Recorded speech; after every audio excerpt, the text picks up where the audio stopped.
엄마가 치매라고요? 아니에요. 저희 엄마 멀쩡했어요.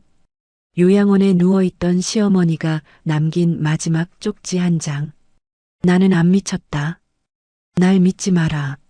그리고 3년 뒤 고물상에서 발견된 CCTV 한 대가 모든 걸 뒤집었습니다. 평생을 가족 위해 헌신한 시어머니가 며느리의 손에 치매 환자로 몰려버려졌던 그날의 진실. 딸이 돌아오고 그 집에 숨겨진 비밀이 하나씩 밝혀지기 시작합니다. 도대체 멀쩡했던 어머니에게 무슨 일이 벌어진 걸까요? 그리고 그 CCTV엔 어떤 장면이 담겨 있었던 걸까요? 그 전에 잠깐 1초만 투자해서 구독, 좋아요 버튼을 꾹 눌러주시면 영상 제작에 큰 힘이 됩니다. 지금 바로 시작하겠습니다. 서울 정릉의 오래된 단독주택. 담쟁이 넝쿨이 담벼락을 타고 올라가 지붕을 감싸고 처마 밑에는 빨랫줄이 바람에 살랑거립니다. 이곳은 김말순 여사의 40년 세월이 묻어난 보금자리입니다. 형준아, 왔니? 반찬 좀 싸놨다. 가져가거라. 말순은 주말마다 찾아오는 장남을 위해 밑반찬을 준비해 놓습니다. 김치와 장조림, 멸치볶음까지. 조금씩 기억이 흐려지는 듯해도 78세의 나이에도 아직은 단단한 생활력을 보여줍니다. 어머니, 제가 할게요. 그냥 앉아 계세요. 이정민이 부엌으로 들어오며 말합니다. 겉보기에는 효심 깊은 며느리의 모습이지만 김말수는 그 나긋한 목소리 속에 담긴 차가움을 느낍니다. 됐어. 내가 할 수 있어. 내 새끼 반찬은 내가 챙겨야지. 김영주는 식탁에 앉아 어머니와 아내 사이의 긴장감을 눈치채고 괜히 신문을 들여다봅니다. 15년 전 형준과 정민이 결혼했을 때부터 이 집의 공기는 미묘하게 흘렀습니다. 어머님, 또 집에 쥐약을 놓으셨어요? 저희 아이가 놀러 왔으면 어쩔 뻔했어요. 정민은 조용한 목소리로 말하지만 그 안에 깃든 싸늘함은 형준조차 고개를 돌리게 만듭니다. 무슨 소리야? 내가 언제 쥐약을? 말수는 당황스러운 표정으로 고개를 저었습니다. 여기요. 정민은 부엌 구석에서 작은 봉지를 들어 보입니다. 어제 제가 분명히 치웠는데 또 나왔네요. 말수는 어리둥절한 표정으로 그 봉지를 바라봅니다. 나는 그런 거 놓은 적 없는데. 어머니, 기억이 가물가물하신 거예요. 요즘 자주 그러시잖아요. 정민의 목소리는 이제 안타까움으로 가득 찼습니다. 너무나 완벽한 연기였습니다. 형주는 한숨을 내쉬며 어머니의 어깨를 토닥입니다. 괜찮아요, 엄마. 나이 드시면 그럴 수 있죠. 말수는 혼란스러운 눈빛으로 주변을 둘러봅니다. 78년 인생을 살아오면서 자신의 기억을 의심해 본 적이 없었습니다. 30의 남편을 잃고 세 자녀를 홀로 키워낸 억척스러운 여인이었습니다. 하지만 이제 자신의 기억이 믿을 수 없게 된 것 같아 불안했습니다. 창밖으로 낡은 고물상이 보입니다. 정해철 노인이 폐지를 정리하는 모습이 보였습니다. 말순의 유일한 친구. 함께 폐지를 주워 모으며 인생을 나누던 친구였습니다. 나 잠깐 나갔다 올게. 말수는 급하게 외투를 걸칩니다. 어머니, 어디 가세요? 밖은 추워요. 정민이 말리지만 말수는 이미 현관문을 열고 있었습니다. 말수는 조심스럽게 정해철의 고물상으로 향합니다. 뭔가 이상했습니다. 자신이 쥐약을 놓았다고? 말도 안 됩니다. 78년 살면서 그런 실수를 한 적이 없었습니다. 그렇게 말순의 기억이 흔들리기 시작하면서 모든 것이 흔들리기 시작했습니다. 하지만 아직 아무도 진실이 무엇인지 알지 못했습니다. 이 집에 깃든 비밀은 담쟁이 넝쿨처럼 천천히 그러나 확실하게 자라나고 있었습니다. 이틀 후 정민은 조용히 휴대폰 카메라를 켰습니다. 거실에서 말순이 흰죽을 벽에 붙는 모습을 몰래 녹화하고 있었습니다. 말순은 어리둥절한 표정으로 자신의 손을 바라보고 있었습니다. 어머님, 지금 뭐 하시는 거예요? 정민의 목소리는 놀라움과 한숨이 섞여 있었습니다. 말순은 고개를 들어 며느리를 바라봅니다. 이게 왜 내 손에 있지? 나 밥하려고 했는데. 정민은 영상을 끄고 형준에게 전화를 걸었습니다. 여보, 빨리 들어와요. 어머님 상태가 많이 안 좋아졌어요. 그날 저녁 형준은 회사 동료들과 술을 마신 후 취기가 오른 채 집에 돌아왔습니다. 정민은 조용히 그를 맞이했습니다. 형준 씨, 이제 결정해야 해요. 어머님 치매 증상이 점점 심해지고 있어요. 저희 집으로 모시는 것도 힘들고. 형준은 술 기운에 눈가가 붉어진 채 말했습니다. 정민아 말이야. 당신 많이 참는 거 알아. 엄마, 이제 요양원 들어가시는 게 좋겠지. 정민은 남편의 손을 잡고 다독였습니다. 많이 고민했죠? 하지만 어머님을 위한 결정이에요. 형준의 눈에서는 눈물이 흘렀습니다.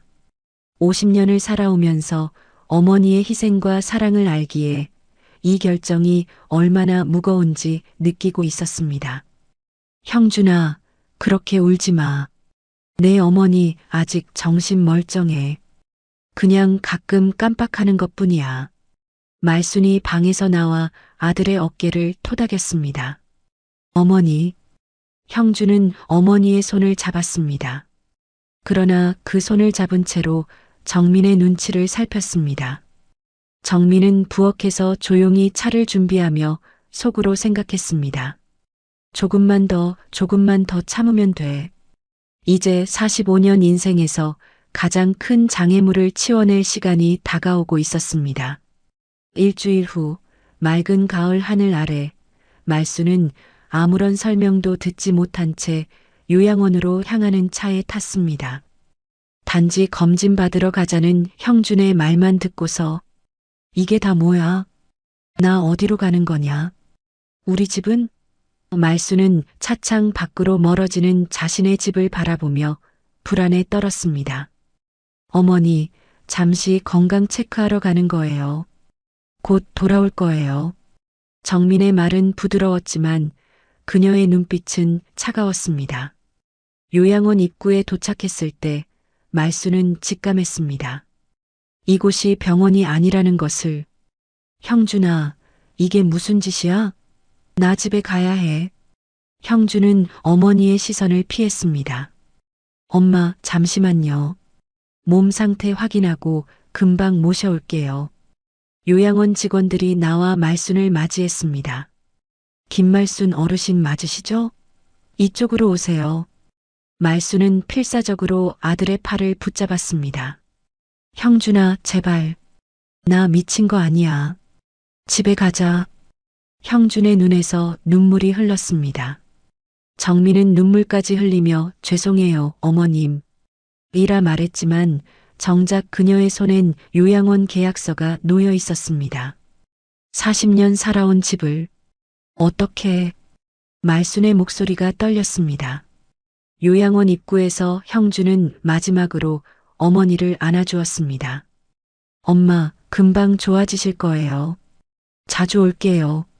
말순은 아들의 품에서 벗어나 정민을 똑바로 쳐다봤습니다. 평생 남에게 지지 않고 살아온 강인한 눈빛으로. 정민아, 너 이러면 안 돼. 하지만 정민은 이미 차 키를 돌리고 있었습니다. 말순은 요양원 직원들에게 이끌려 안으로 들어갔습니다. 78년 인생에서 가장 긴 복도를 걸어가는 기분이었습니다. 이때까지만 해도 아무도 정민을 의심하지 않았습니다.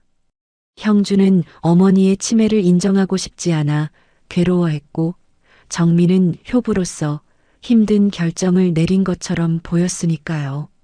하지만 진실은 말순의 맑은 눈동자 속에 아직 선명히 살아 있었습니다.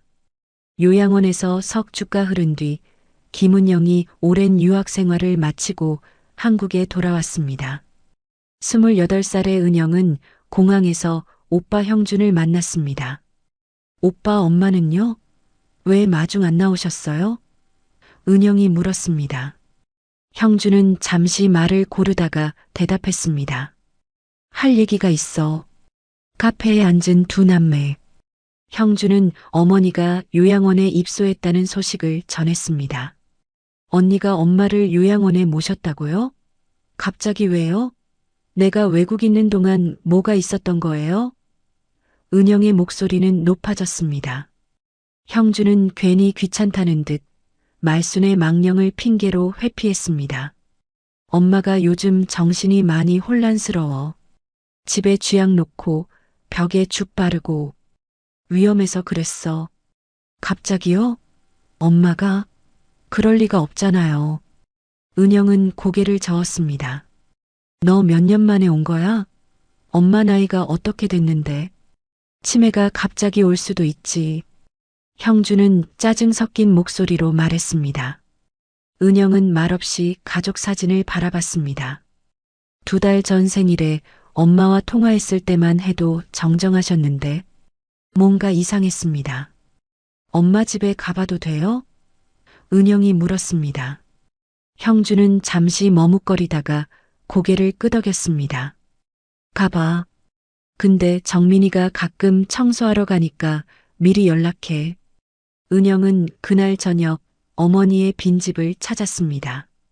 열쇠는 형준에게 받았지만 현관문을 열자마자 낯선 느낌이 들었습니다. 이미 새 가구가 들어와 있었고 어머니의 흔적은 거의 지워져 있었습니다. 대체 뭐가 어떻게 된 거야? 은영은 혼잣말을 했습니다. 부엌으로 향한 은영은 찬장을 열어보았습니다.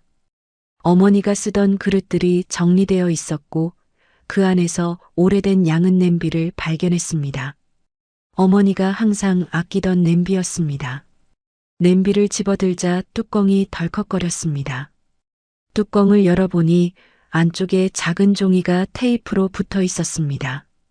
손 떨리는 마음으로 종이를 떼어낸 은영은 어머니의 글씨를 발견했습니다. 정민이 나 안 미쳤다. 날 믿지 마라. 은영은 등골이 오싹해졌습니다. 이게 무슨 의미일까? 엄마가 정민을 의심하는 이유가 있었던 걸까? 다음 날 은영은 정릉시장으로 향했습니다. 어머니가 종종 폐지를 함께 주우며 쉴 때마다 들렀다는 고물상을 찾기 위해서였습니다. 좁은 골목을 지나 작은 고물상 앞에 도착했습니다. 해철인의 고물상이라는 낡은 간판이 바람에 삐걱거렸습니다. 안녕하세요. 혹시 정해철 어르신 계신가요? 은영이 조심스럽게 물었습니다. 60세쯤 되어 보이는 노인이 폐지 더미 뒤에서 나왔습니다. 누구시오? 저는 김말순 할머니 막내딸입니다. 혹시 우리 어머니 아세요? 정해철의 표정이 밝아졌습니다. 아이고, 말순이 딸이셨구먼. 들어와요, 들어와. 낡은 의자에 앉은 은영에게 정해철은 말순과의 우정에 대해 이야기했습니다. 말순이 할머니랑은 10년 넘게 알고 지냈어요. 아주 똑똑하고 부지런한 분이셨지. 근데 갑자기 요양원에 들어가셨다면서요? 은영은 고개를 끄덕였습니다. 네. 제가 외국에 있는 동안 치매 증세가 심해져서. 정해철은 갑자기 진지한 표정을 지었습니다. 치매라. 말도 안 되는 소리지. 네. 은영의 눈이 커졌습니다. 그날도 말순 여사가 와서 그러더구먼. 자기가 미친 게 아니라는 걸 증명해 달라고. 며느리가 자기를 이상한 사람 취급한다고. 은영은 숨을 들이켰습니다. 언제 그런 말씀을 하셨어요? 한 달쯤 전이었나? 내가 고물 CCTV 하나 줬어. 말순이가 본인 집 앞에 설치해두고 싶다고 해서. CCTV요? 정해철은 고개를 끄덕였습니다. 내가 취미로 고장난 CCTV 모으거든. 아직도 작동하는 것도 있고. 말순이한테 준 건 편의점 앞에 있던 건데 아직 영상이 남아있을지도 몰라. 은영의 심장이 빠르게 뛰기 시작했습니다. 그 CCTV, 지금 어디 있는지 아세요? 글쎄, 말순이 집에 있지 않을까? 아니면 정해철은 잠시 생각에 잠겼습니다. 혹시 말순이가 가게 주인한테 맡겼을 수도 있어. 말순이가 자주 가던 구멍가게 있거든. 집 근처에. 은영은 벌떡 일어났습니다. 어디 있는지 알려주세요. 정해철은 은영에게 구멍가게 위치를 알려주었습니다. 은영은 서둘러 그곳으로 향했습니다. 어머니의 흔적을 따라가는 길, 심장은 점점 더 불안하게 뛰었습니다. 엄마, 대체 무슨 일이 있었던 거예요? 은영은 정해철이 알려준 구멍가게로 향했습니다. 골목길 모퉁이에 자리한 작은 가게는 30년 된 것처럼 낡았습니다. 문을 열자 낯익은 소리가 들렸습니다.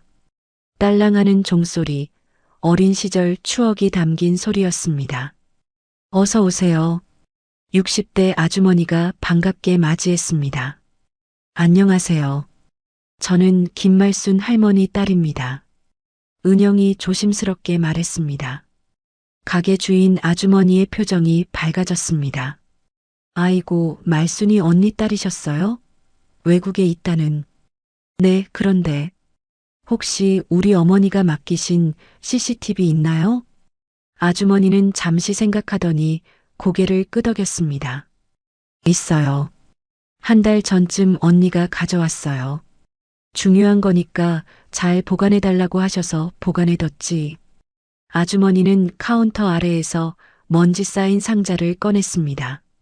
그 안에는 낡은 CCTV 기기와 외장 하드가 들어 있었습니다. 어머니가 왜 이걸 맡기셨는지 혹시 말씀하셨어요? 은영이 물었습니다.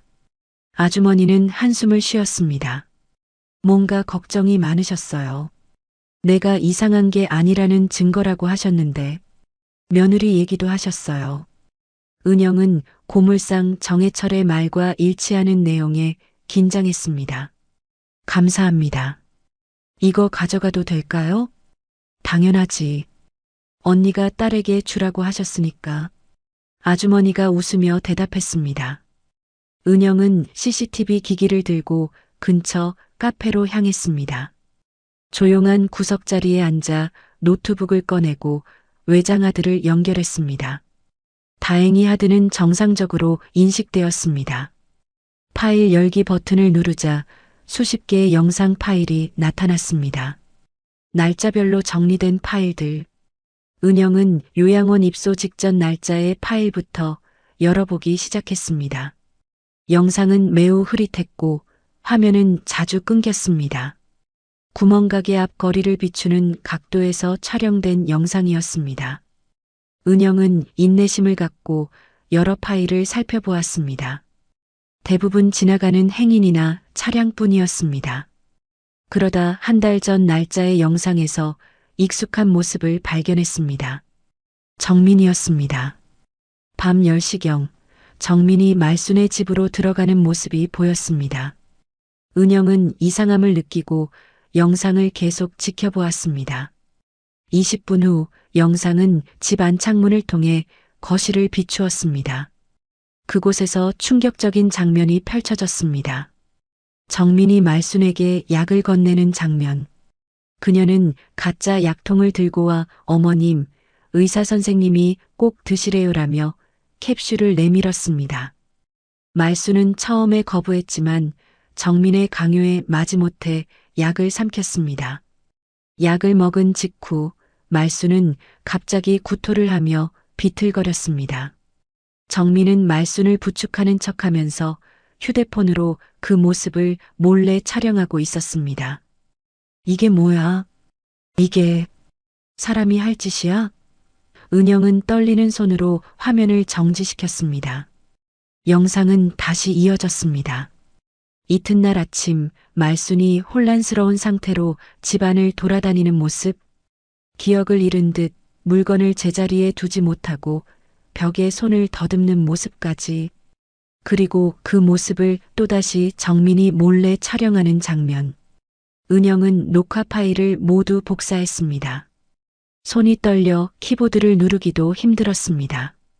정민이 엄마에게 이상한 약을 먹여서 정신을 혼미하게 만든 뒤 그 모습을 증거로 치매 판정을 받게 한 것이었습니다. 이건 살인미수야. 은영은 중얼거렸습니다. 카페를 나와 택시를 잡은 은영은 곧장 요양원으로 향했습니다. 어머니를 만나야 했습니다. 하지만 요양원 접수대에서 예상치 못한 소식을 들었습니다. 김말순 환자분은 오늘 오전에 검사를 위해 다른 병원으로 이송되셨습니다. 무슨 검사요? 누가 허락한 거죠? 은영의 목소리가 높아졌습니다. 아드님과 며느님께서 오셔서 절차를 밟으셨어요. 은영은 즉시 형준에게 전화를 걸었습니다. 전화를 받은 형준의 목소리는 어딘가 불안해 보였습니다. 은영아, 무슨 일이야? 오빠, 엄마 어디 계셔? 왜 갑자기 병원으로 옮겼어? 형준은 잠시 침묵했습니다. 정민이가 엄마 상태가 더 나빠지셔서 정밀 검사가 필요하다고. 오빠, 나 지금 당장 만나자. 보여줄 게 있어. 은영은 단호하게 말했습니다. 형준의 사무실로 향하는 택시 안에서 은영은 USB를 꽉 쥐었습니다.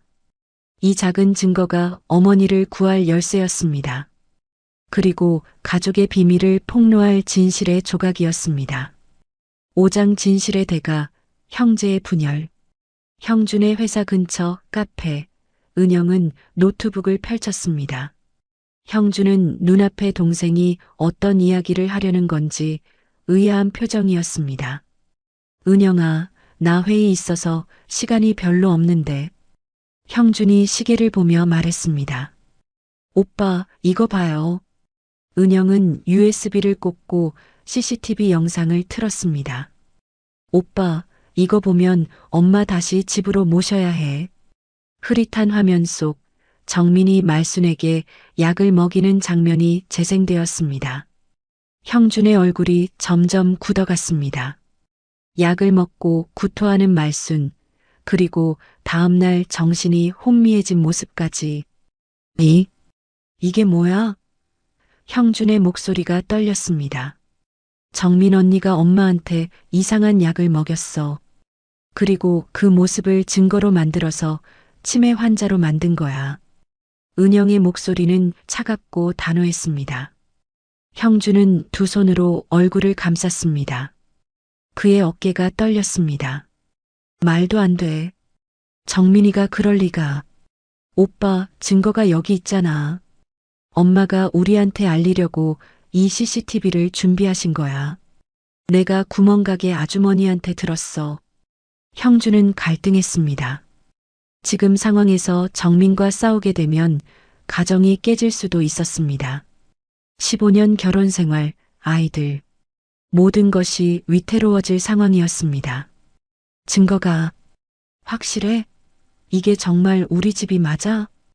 은영은 화면을 확대했습니다. 보세요. 여기 거실벽에 걸린 가족 사진. 오빠 결혼식 사진이잖아요. 형준은 말없이 영상을 보았습니다. 부인할 수 없는 증거였습니다.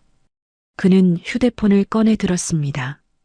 손가락이 떨리는 모습이 역력했습니다. 정민아, 지금 어디야? 우리 얘기 좀 해야 할 것 같아. 은영은 오빠의 모습을 지켜보았습니다. 형준의 눈에서 눈물이 흘렀습니다. 아내에 대한 배신감, 어머니에 대한 죄책감이 뒤섞인 복잡한 감정이었습니다. 은영아, 내가 어떻게 이런 일을. 오빠, 지금은 자책할 때가 아니에요. 엄마를 구해야 해요. 은영이 오빠의 손을 꼭 잡았습니다. 1시간 후 형준의 아파트. 정민은 현관문을 열고 들어서며 깜짝 놀랐습니다. 거실에 형준과 은영이 나란히 앉아 있었기 때문입니다. 은영이 왔네? 언제 왔어? 정민은 밝은 목소리로 인사했지만 은영의 차가운 눈빛에 표정이 굳었습니다. 정민 씨, 형준이 무거운 목소리로 말했습니다. 우리 얘기 좀 해요. 정민은 가방을 내려놓으며 상황을 파악하려 했습니다. 테이블 위에 놓인 노트북, 그리고 형준과 은영의 심각한 표정. 무슨 일이에요? 정민이 물었습니다. 이거, 형준이 노트북 화면을 돌렸습니다. 정민의 얼굴이 순간 하얗게 변했습니다. 그 영상? 조작 가능하지 않아? 게다가 우리 엄마가 약 사다 드린 거야. 오해는 하지 말자. 정민은 빠르게 대응했습니다. 무슨 약이었어요, 언니? 은영이 날카롭게 물었습니다. 왜 그 약을 먹고 엄마가 구토를 하셨는지 설명해 줄래요? 정민은 입술을 깨물었습니다. 그건 어머님이 평소에 드시던 소화제였어. 그날따라 체했을 뿐이야. 언니, 그럼 왜 그 모습을 몰래 촬영했어? 은영의 질문은 예리했습니다. 정민은 잠시 침묵했다가 형준을 향해 돌아섰습니다. 여보, 당신 이럴 거야? 15년 동안 당신 어머니 모시면서 얼마나 힘들었는지 알아? 한 번도 내 편 들어준 적 없잖아. 형준은 정민을 바라보았습니다. 그의 눈에는 복잡한 감정이 교차했습니다. 정민아, 엄마한테 약 먹인 거 맞아? 정민의 눈에서 눈물이 흘렀습니다. 하지만 그것이 진심인지 연기인지 구분하기 어려웠습니다. 나도 힘들었어. 당신은 몰라. 어머님이 날 얼마나 힘들게 했는지. 어머니가 남긴 손글씨도 있어. 은영이 냄비에서 발견한 쪽지를 꺼냈습니다. 이건 조작이 아니야. 오빠, 우리가 엄마 버렸어. 형준은 두 손으로 머리를 감쌌습니다. 눈물 한 줄기, 그리고 결정적 침묵이 이어졌습니다. 정민은 위기의식을 느끼고 마지막 카드를 꺼냈습니다. 이제 와서 무슨 소용이야? 어머님은 이미 치매 진단을 받으셨어. 돌아가실 때까지 요양원에서 지내시는 게 좋을 거야. 진단이요? 은영이 의심스러운 눈빛으로 물었습니다. 그래, 의사소견서도 있어. 정민이 단호하게 말했습니다. 그 소견서 볼 수 있을까요? 은영이 요구했습니다. 정민은 당황한 기색을 감추지 못했습니다. 지금은 회사에 있어. 언니, 왜 이러는 거야? 엄마가 언니한테 뭘 그렇게 잘못했길래. 은영의 목소리가 떨렸습니다. 정민의 표정이 돌변했습니다. 더 이상 가면을 쓸 필요가 없다는 듯이 이번 주 안에 병원으로 옮겨요. 저 사람은 집에 돌아올 수 없어요. 형준 씨, 결정해요. 나와 아이들을 선택할 건지, 당신 어머니를 선택할 건지. 형준은 참았던 분노가 폭발했습니다. 정민 씨, 대체 왜 이런 짓을 한 거예요? 우리 엄마가, 당신 엄마, 그 사람이 나한테 어떻게 했는지 알아? 15년 동안 시어머니 구박받으면서 내가 얼마나 참았는데. 은영은 조용히 자리에서 일어났습니다. 오빠, 나 지금 요양원 가볼게. 엄마가 어디로 옮겨졌는지 알아봐야 해. 정민은 은영을 노려보았습니다. 소용없어. 이미 병원으로 옮기는 수속 끝났어. 은영은 정민을 똑바로 쳐다보았습니다. 언니, 우리 엄마한테 한 짓 절대 용서 못해. 형준은 망연자실한 표정으로 앉아 있었습니다. 그의 세계가 무너져 내리고 있었습니다. 은영은 택시를 타고 요양원으로 향했습니다. 마음은 이미 산산조각 났지만 지금은 어머니를 구해야 했습니다. 택시 안에서 병원에 전화를 걸었습니다. 안녕하세요. 혹시 오늘 서울동 부요양원에서 전원된 김말순 환자 정보 좀 알 수 있을까요? 죄송합니다만 환자 정보는 가족에게만 알려드릴 수 있습니다. 저 환자 딸입니다. 잠시 후 담당자가 확인해 주었습니다. 김말순 환자분은 오늘 오후 서울중앙병원 신경정신과로 이송 예정이십니다. 아직 출발 전이시네요. 은영은 안도의 한숨을 내쉬었습니다. 감사합니다. 요양원에 도착한 은영은 접수대로 달려갔습니다. 김말순 환자 면회 왔습니다.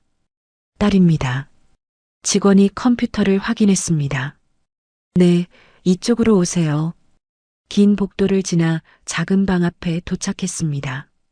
문을 열자 창가에 앉아 하늘을 바라보고 있는 말순의 모습이 보였습니다. 그 모습이 너무 외로워 보여 은영의 가슴이 아팠습니다. 엄마, 저 은영이에요. 기억 안 나세요? 은영이 말순에게 다가갔습니다. 말순은 천천히 고개를 돌렸습니다. 그녀의 눈빛은 멍하고 초점이 없어 보였습니다. 은영은 어머니의 손을 잡았습니다. 차갑고 마른 손. 엄마, 제가 와서 모시러 왔어요. 집에 가요. 말순은 반응이 없었습니다. 그저 은영의 얼굴을 바라볼 뿐이었습니다. 은영은 눈물을 참으며 말을 이었습니다. 엄마가 남기신 CCTV 봤어요. 다 알았어요. 정민 언니가 엄마한테 한 짓. 말순의 눈빛에 미세한 변화가 일었습니다. 희미한 인식의 빛이 깃들었습니다. 엄마, 저 알아보세요? 막내딸 은영이에요. 말순은 여전히 말이 없었습니다. 하지만 그녀의 손가락이 미세하게 움직였습니다. 은영의 손을 꼭 쥐는 듯한 느낌. 정민이. 갑자기 말순의 입에서 희미한 목소리가 새어나왔습니다. 네, 엄마, 뭐라고 하셨어요? 은영이 귀를 기울였습니다. 말순은 멍하니 은영을 바라보다가 천천히 입을 열었습니다. 정민이, 그 약 줬어. 내가 안 미쳤어. 은영아. 은영은 충격에 몸을 떨었습니다. 어머니의 기억은 여전히 살아있었던 것입니다. 약물에 의한 혼란 상태였을 뿐. 엄마, 정말 기억하시는 거예요? 은영의 눈에서 눈물이 쏟아졌습니다. 말순은 힘겹게 고개를 끄덕였습니다. 약 먹이고 사진 찍고 날 여기 버렸어. 은영은 오열하며 어머니를 끌어안았습니다. 엄마, 이제 제가 지킬게요. 절대 안 버릴게요. 복도에서 발소리가 들렸습니다. 은영은 재빨리 휴대폰을 꺼내 녹음 기능을 켰습니다. 엄마, 다시 한번 말해주세요. 정민 언니가 어떤 약을 주셨는지. 말순은 힘겹게 말했습니다. 정민이가 의사 처방이라며. 약 줬어. 먹고 나니 머리가 하얘지고 구토하고 그 다음부터 사람들이 내가 미쳤대. 그 약을 언제부터 주셨어요? 한 달 전부터 자꾸 약 먹으라고. 은영은 어머니의 증언을 모두 녹음했습니다. 이것은 결정적인 증거가 될 것이었습니다. 엄마, 오늘 병원으로 옮기려고 한대요. 지금 바로 모시고 나갈게요. 말순은 두려운 표정으로 고개를 저었습니다. 정민이, 화낼 거야. 괜찮아요, 엄마. 이제 정민 언니는 우리한테 아무것도 못해요. 은영은 간호사를 불러 상황을 설명했습니다. 저희 어머니가 이상한 약물에 노출된 것 같습니다. 정밀 검사를 받아야 해요. 지금 퇴소 절차를 밟고 싶습니다. 간호사는 당황한 기색이었습니다.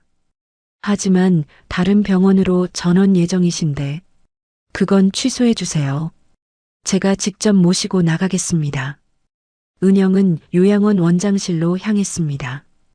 다행히 원장은 은영의 이야기를 경청했고 증거 영상을 확인한 후 심각성을 인지했습니다. 이건 큰 문제네요. 노인학대에 해당할 수 있습니다. 경찰에 신고하셔야 할 것 같습니다. 네, 그럴 예정입니다. 일단 어머니부터 안전하게 모시고 나가겠습니다. 퇴소 절차를 밟는 동안 은영은 친구 변호사에게 전화를 걸었습니다. 대학 동창이었던 그는 노인 인권 전문 변호사였습니다. 미연아, 나 도움이 필요해. 우리 어머니가 며느리에게 약물을 강제로 투여받았어. 증거도 있어. 일단 병원부터 가자. 약물 검사가 필요해. 그리고 증거 영상이랑 녹음 파일 모두 보존해.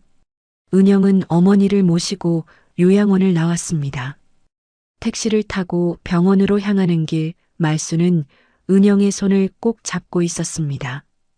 은영아, 집에 가자.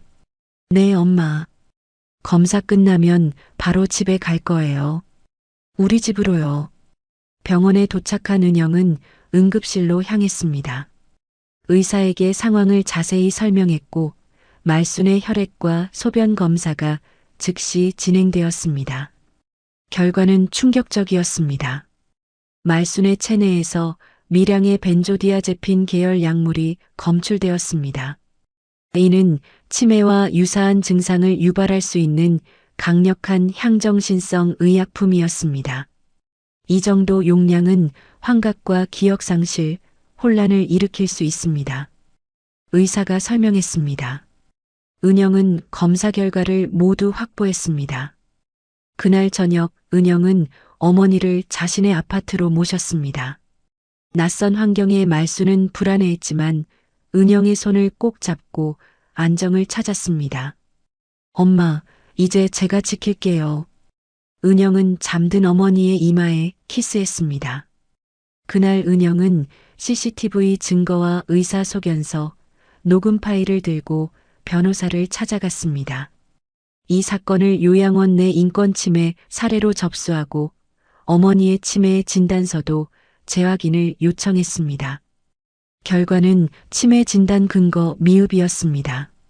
기자 지망생 시절 공부했던 지식을 활용해 은영은 노인 인권 문제를 조명하는 기사를 작성하기 시작했습니다. 대한민국의 모든 어머니를 위해 라는 제목의 편지를 써내려갔습니다. 은영의 기사는 SNS를 통해 빠르게 퍼져나갔습니다. 요양원에 버려진 어머니, 그리고 밝혀진 진실이라는 제목의 글은 많은 사람들의 공감을 얻었습니다. 기사에는 실명 대신 가명을 사용했지만 상황은 자세히 묘사되어 있었습니다. 지역 방송국에서 연락이 왔습니다. 요양원 치매 오진 논란이라는 주제로 특집 보도를 하고 싶다는 것이었습니다. 은영은 어머니와 상의 후 인터뷰에 응하기로 했습니다. 엄마, 괜찮으세요? 방송에 나가면 많은 사람들이 볼 텐데. 말수는 약효가 사라지면서 점점 또렷한 정신을 되찾고 있었습니다. 괜찮아. 나 같은 사람이 또 있을까봐 걱정돼. 말해야 해. 방송국 스튜디오, 은영과 말수는 나란히 앉았습니다. 인터뷰어는 조심스럽게 질문을 이어갔습니다. 말순 어르신, 어떻게 갑자기 치매 판정을 받게 되셨나요?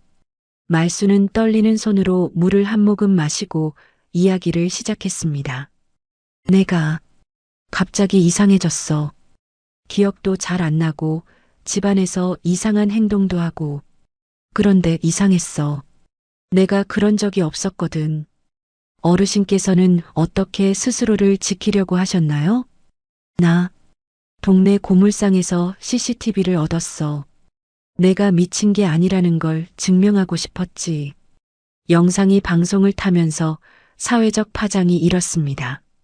노인학대와 불법 약물 투여, 그리고 요양원의 허술한 입소 절차에 대한 문제가 제기되었습니다.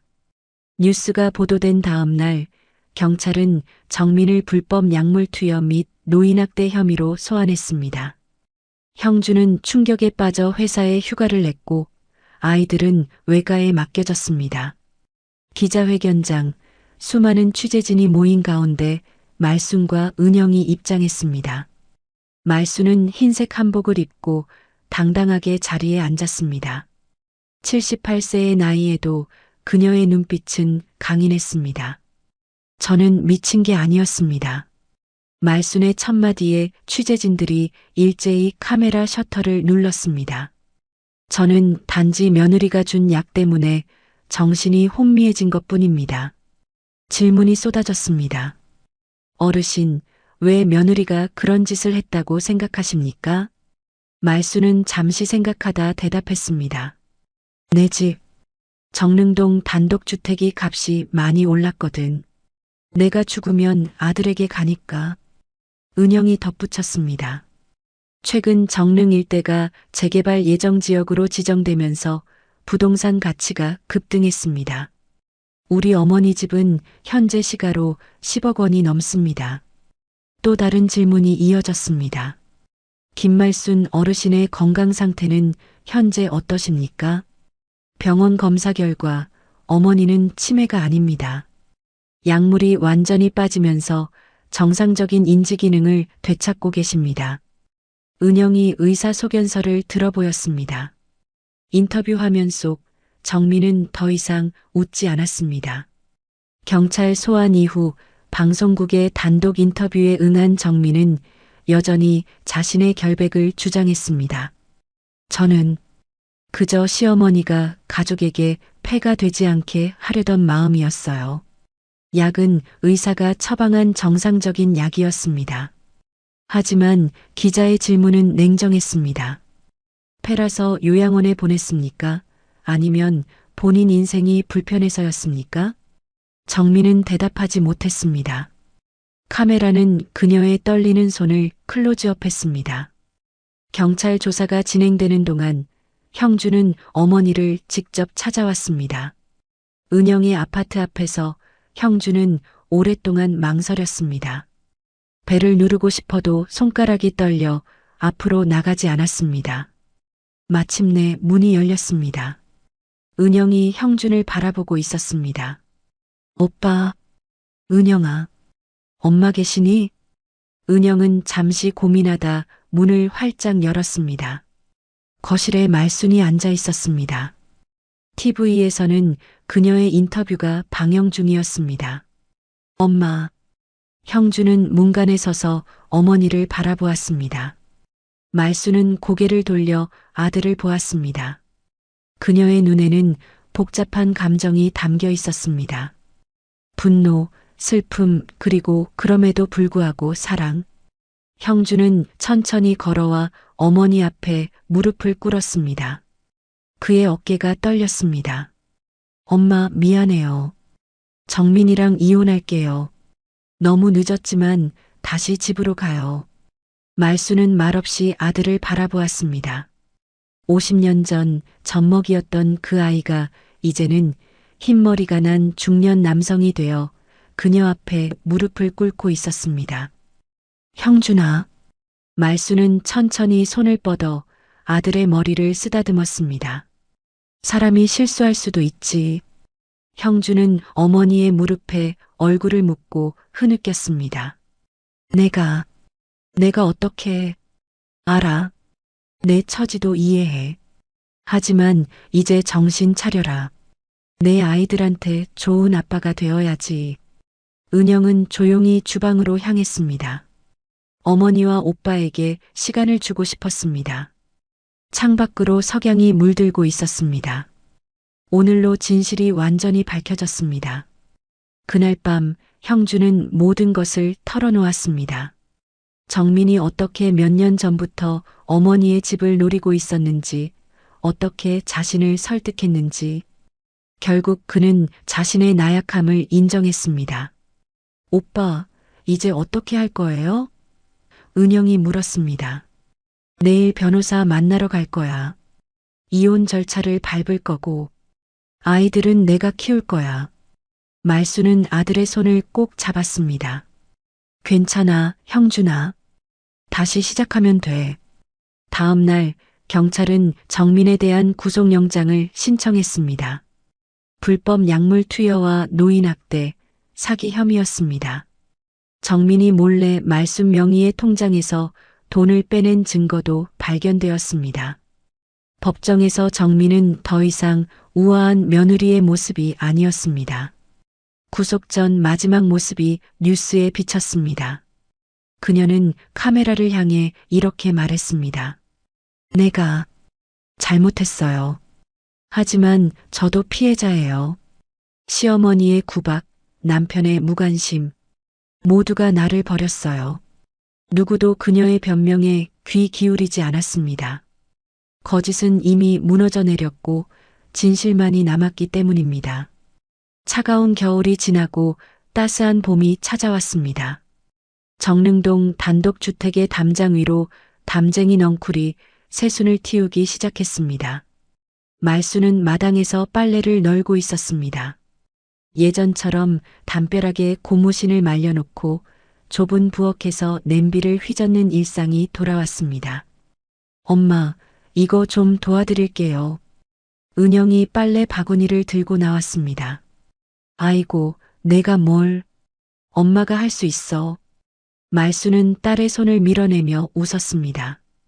사건 이후 석 달 많은 것이 변했습니다. 정민은 징역 3년을 선고받고 수감되었습니다. 형주는 이혼 절차를 밟았고 두 아이의 양육권을 얻었습니다. 주말마다 아이들은 할머니 집에 와서 시간을 보냈습니다. 말수는 완전히 건강을 되찾았습니다. 가끔 기억이 가물가물할 때도 있었지만 그것은 단지 나이 탓이었습니다. 치매가 아니라는 것이 전문의들에 의해 재확인되었습니다. 은영아, 오늘 형준이 아이들 데리고 온대? 말순이 물었습니다. 네, 오후에 온대요. 오빠가 아이들 데리고 동물원 다녀온다고 했어요. 말수는 미소를 지었습니다. 손자, 손녀를 보는 것은 언제나 그녀에게 큰 기쁨이었습니다. 부엌으로 들어간 말수는 찬장에서 양은 냄비를 꺼냈습니다. 그 냄비에 담긴 쪽지가 모든 것을 바꾸어 놓았다는 사실이 아직도 놀라웠습니다. 엄마, 뭐 만드세요? 은영이 부엌으로 들어왔습니다. 너희 오빠가 좋아하는 떡국 만들려고. 아이들도 좋아할 거야. 은영은 어머니의 손길을 지켜보았습니다.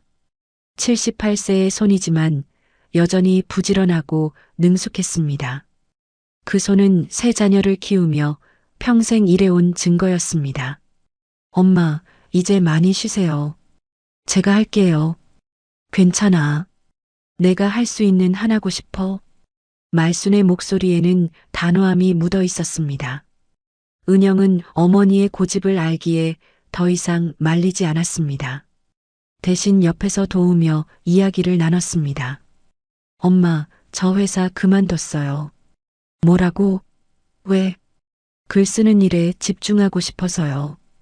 이제 엄마가 쓰신 글도 책으로 내보내고 싶어요. 이 시대 엄마들의 이야기니까요. 말수는 놀란 표정으로 딸을 바라봤습니다. 내가 언제 글을 썼다고. 엄마가 요양원에 계실 때 일기장을 발견했어요. 엄마가 50년 동안 쓴 일기. 정말 감동적이었어요. 말수는 부끄러운 듯 고개를 숙였습니다. 그건 그냥 낙서 같은 거야. 아니에요, 엄마. 그건 한 여성의 인생이 담긴 소중한 기록이에요. 많은 사람들에게 위로가 될 거예요. 말수는 딸의 열정에 감동받았습니다. 자신의 평범한 일상이 누군가에게 의미가 있을 거라고는 생각해 본 적이 없었습니다. 그래. 내가 하고 싶은 대로 해. 오후 형준이 아이들을 데리고 왔습니다. 10살 민수와 8살 지은이는 할머니에게 달려가 안겼습니다. 할머니, 동물원에서 코끼리 봤어요. 지은이가 신나게 말했습니다. 정말 재미있었겠구나. 말수는 손녀의 머리를 쓰다듬었습니다. 형준은 조용히 어머니를 바라봤습니다. 아직도 죄책감이 남아 있었지만 그는 이제 어머니를 더 잘 모시기로 다짐했습니다. 엄마, 오늘 기분 어때요? 좋지. 우리 가족이 다 모였는데 왜 안 좋겠어? 저녁 식사 시간, 내 가족은 둥근 식탁에 모였습니다. 말순이 정성껏 준비한 음식들이 가득했습니다. 떡국, 불고기, 나물 반찬까지. 오랜만에 찾아온 가족의 평화였습니다. 엄마, 진짜 맛있어요. 형준이 떡국을 한술 뜨며 말했습니다. 그래, 예전에는 더 맛있게 했는데 이제 손맛이 떨어졌나 보다. 아니에요, 엄마. 세상에서 제일 맛있어요. 식사를 마친 후 말수는 마당으로 나갔습니다. 저녁 하늘에 별들이 반짝이기 시작했습니다. 그녀는 오랫동안 하늘을 바라보았습니다. 여보, 나 잘 지내고 있어요. 걱정 마세요. 말수는 마음속으로 오래전 세상을 떠난 남편에게 말을 건넸습니다. 집안에서는 아이들의 웃음소리가 들렸습니다. 은영이 재미있는 이야기를 들려주는 소리, 형준이 웃는 소리. 말수는 그 소리에 미소 지었습니다. 이날 동네 고물상 정해철이 찾아왔습니다. 손에는 꽃 한 다발을 들고 있었습니다. 말순 여사, 건강해 보이시네요. 어이구, 해철이. 어쩐 일이야? 그냥 지나가다 들렀지. 이거 드리려고. 정해철은 꽃다발을 내밀었습니다. 말수는 쑥스러운 듯 꽃을 받았습니다. 고마워. 새로 고장난 CCTV도 몇 개 생겼어요. 혹시 필요하면 말해요. 정해철이 웃으며 말했습니다. 이젠 필요 없을 것 같아. 우리 집은 이제 평화로워졌으니까. 정해철은 고개를 끄덕였습니다. 그래도 혹시 모르니까. 이래서 고물도 사람 살린다니까. 두 노인은 마당 의자에 앉아 이야기를 나눴습니다. 인생의 황혼기에 찾아온 우정이었습니다. 집안에서 은영이 노트북을 켜고 글을 쓰기 시작했습니다. 어머니의 일기라는 제목 아래 말순의 인생을 담아내는 작업이었습니다. 이 책은 평범한 여성의 비범한 이야기입니다. 세상의 모든 어머니들에게 바칩니다. 말순은 자신도 모르게 역사의 한 페이지를 장식하게 되었습니다. 단지 자신의 권리를 지키려 했을 뿐인데 그것이 많은 노인들에게 용기를 주는 이야기가 되었습니다. 끝내 말수는 치매가 아니었습니다. 단지 거짓과 이기심에 휘말려 버려졌던 한 사람. 그리고 그를 찾아온 진실의 시간은 오래 걸렸지만 반드시 찾아왔습니다. 정릉동 오래된 단독주택, 담쟁이 넝쿨이 담벼락을 타고 올라가는 그곳에서 말순의 새로운 인생이 시작되었습니다. 평범하지만 소중한 가족과 함께하는 일상의 행복이었습니다. 엄마, 내일은 뭐 하고 싶으세요? 은영이 물었습니다. 말수는 미소 지었습니다. 그냥 집에서 너희들이랑 있고 싶어. 그렇게 말수는 자신의 자리, 자신의 집으로 돌아왔습니다. 더 이상 거짓은 없었고 오직 진실만이 남았습니다. 그리고 그 진실은 가족을 다시 하나로 묶어주었습니다.